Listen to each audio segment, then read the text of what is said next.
How to change server location in Hostinger. To change your server location in Hostinger, start by logging into your Hostinger account and accessing the hPanel dashboard. Once logged in, navigate to the Websites section and click on Dashboard next to the website you want to modify.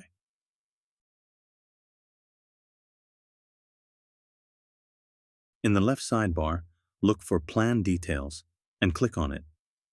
This will bring up information about your hosting plan, including the current server location. On the Plan Details page, find the Server Details section. Here you'll see your current server location along with an Edit button, usually represented by a pencil icon. Click on this Edit button to open the Server Location Change interface. You'll be presented with a drop-down menu showing all available server locations. Select your desired new location from this list, keeping in mind that choosing a server closer to your target audience can improve website loading speeds.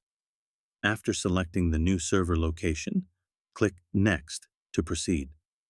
Hostinger will display important information about the transfer process, including the fact that you can only initiate one server transfer every 30 days. Review this information carefully, then click Start to begin the transfer process. Be aware that the transfer can take up to 4 hours to complete, during which time your hosting panel will be locked to prevent any changes. Additionally, your hosting IP address will change, so you may need to update any A records if your domain is pointed to Hostinger using this method. Once the transfer is complete, you'll receive an email confirmation, and your website will be hosted on the new server location.